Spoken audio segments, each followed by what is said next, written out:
Very good morning, children. This is derivation of Snell's law we are going to see now.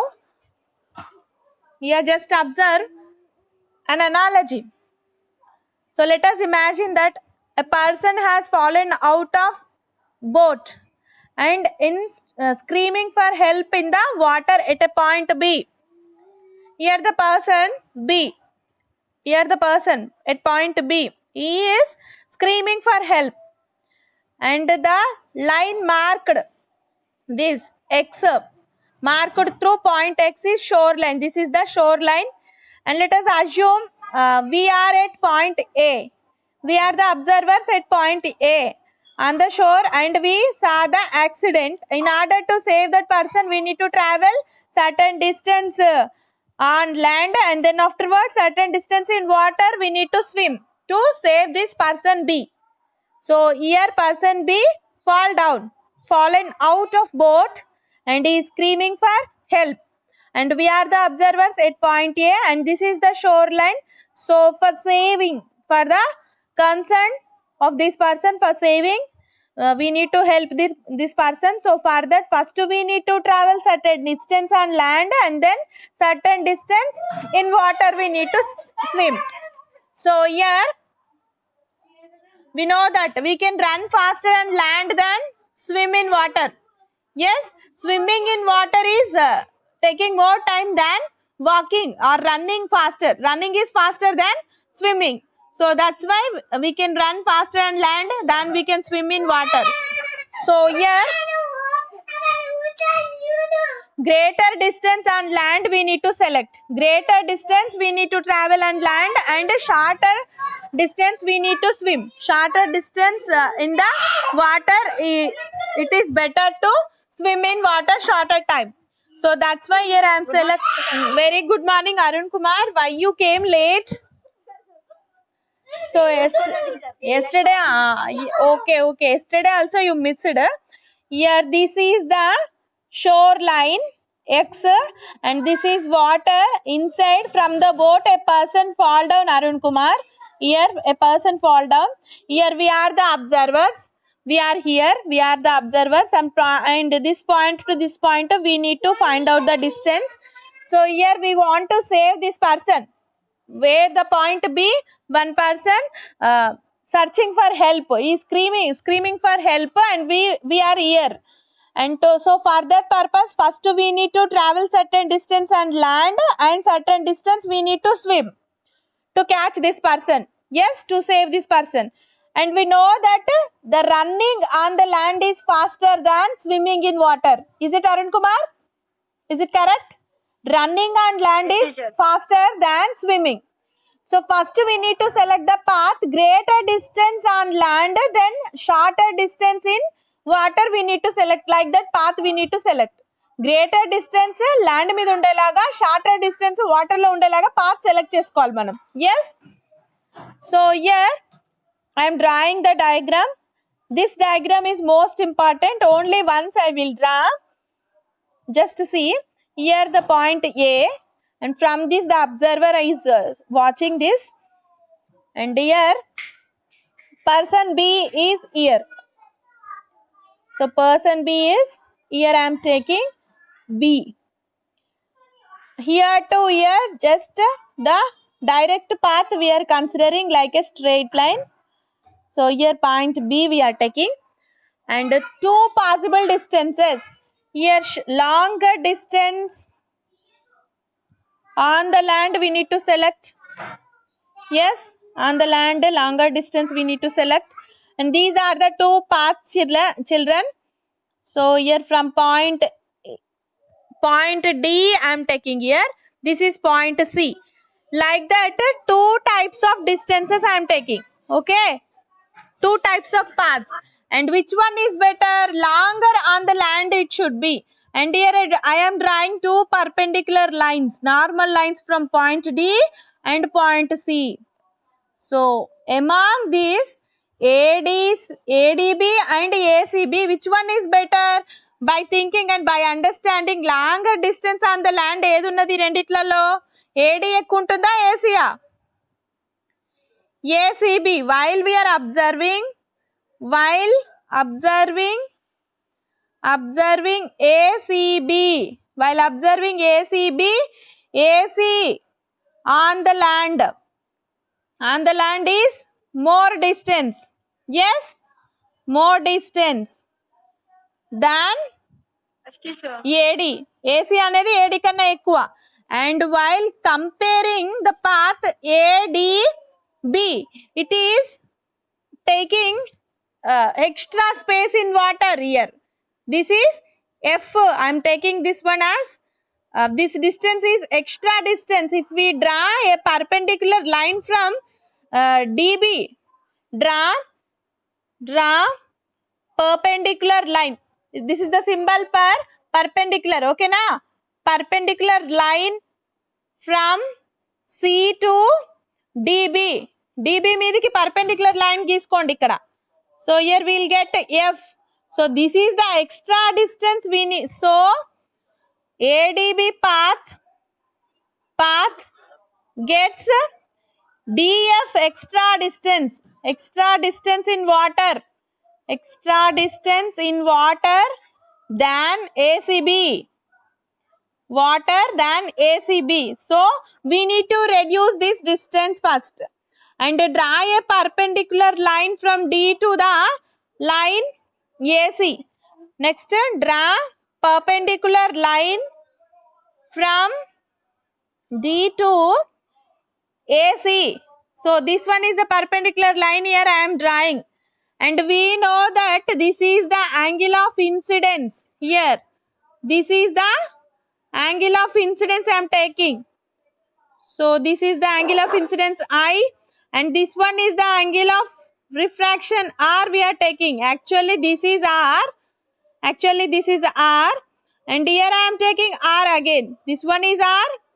This one is R. Because this is angle of refraction. And what is the angle of incidence here? Angle of incidence with normal line is this actually. But here I. So here I am taking this one as I. This is 90 degrees angle. And this one I am taking as R. And this one I am taking as I. Angle of incidence is equals to angle of refraction. I kada? No. Not in the case. It is not the case of reflection. So here we are taking like this. This is R and this is I am taking. So here we got point E. We are getting disturbance. Why? So D to AC. We draw a perpendicular line D to AC. That is DE. DE is perpendicular to AC. And here we draw a perpendicular line. So that is here CF I am writing. CF is perpendicular to DB. I think you got this. ఈ two triangles నుంచే మనం find out చేస్తాము.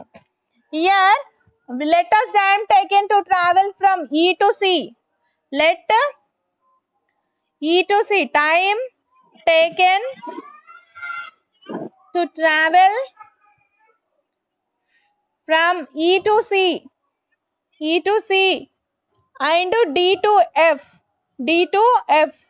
be delta T, and V1 and V2 are the speeds of running and swimming. V1 is running speed and V2 is swimming speed, Nana. Swimming speed. So that's why distance is equals to what? Distance is equals to speed into time. Is it correct? Speed into time. So from that I am writing what is here? DF. DF is equals to DF is equals to V2 speed. Swimming, about swimming. In water I am taking DF. DF is equals to speed in swimming is V2 into time delta T. Yes, we are taking B delta T is the time. And D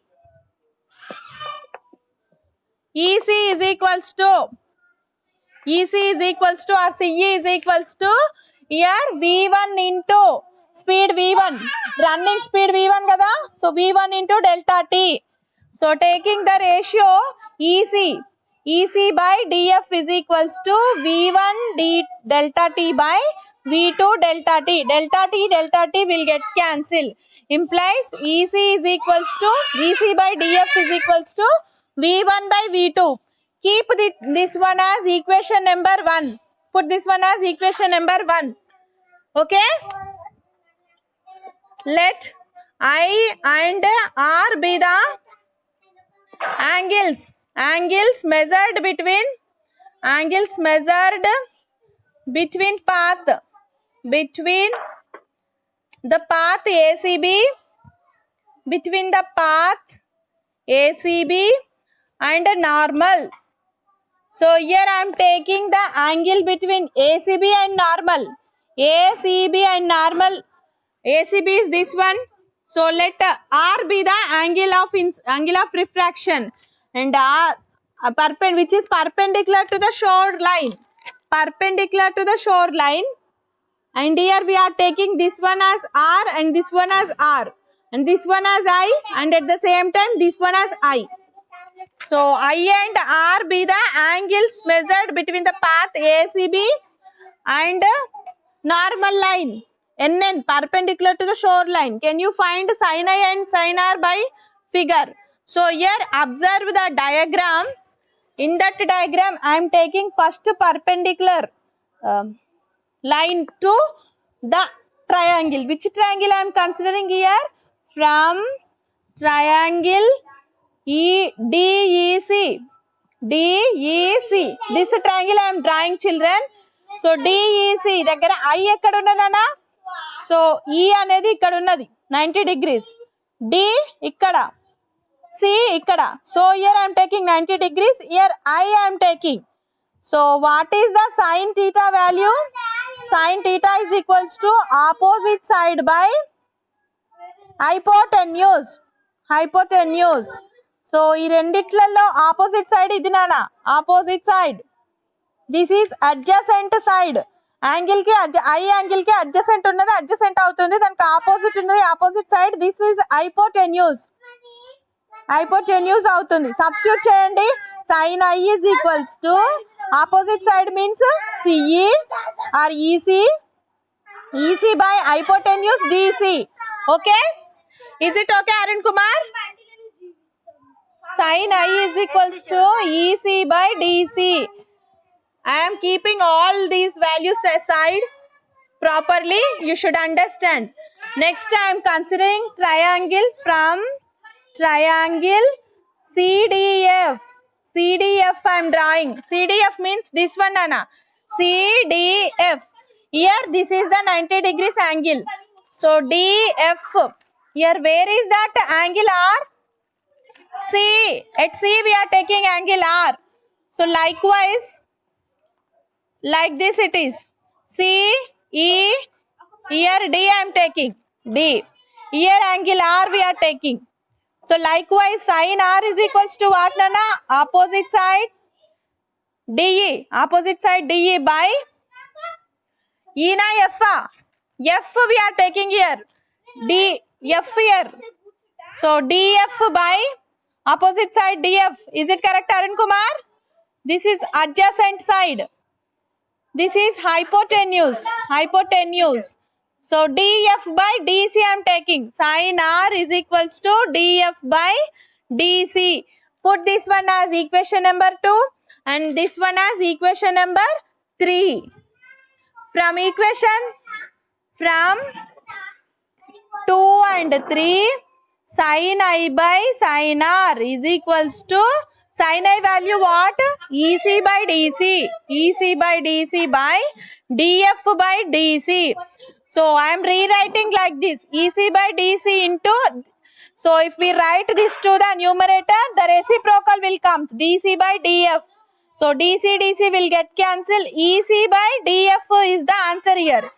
So sin I by sin R is equals to EC by DF. Put this one as equation number 4. From 1 and 4. 1 and 4. What is the equation number 1? EC by DF is equals to V1 by V2. Yes? That is equation number 1. V1 by V2. And ఇక్కడ కూడా same EC by DF ఉన్నది కదా. So sin I by sin R is equals to EC by DF is equals to V1 by V2 we got. Yes, from the previous definitions, from definitions, N2 by N1 is equals to V1 by V2. Yes, from definitions. Snell's law previous we studied about refractive index definition. So N2 is equals to what, Nana? Vacuum. Speed of light in vacuum C by V1, C by V2 by speed of light in next N1 is equals to speed of light in vacuum by V1. So N2 by N1 is equals to what? C by V2 by C by V1 is equals to C by V2. This one we have calculated already. V1 by C. C will get cancelled. Manaki idu vastundi. So likewise I am writing here. So sin I by sin R is equals to V1 by V2 is equals to N2 by N1 implies sin I by sin R is equals to N2 by N1. Do the cross multiplication here. So sin I into N1 is equals to N2 sin R. N1 sin I is equals to N2 sin R. This is the Snell's law. This is called Snell's law. This is Snell's law. This is the relation between angle of incidence and angle of refraction and the refractive indexes. So this is the relation. Snell's law is this only. By drawing these two triangles only, we can get the conclusion. What is the shortest path here? ACB, because on the land it should be heavy, it should be more, and inside the water it should be less. So this is the flexible path ACB. By writing by Fermat's principle, this one is correct. By Fermat's principle ACB is the correct path to reach B, A to B. This one I concluded. Is it okay, children?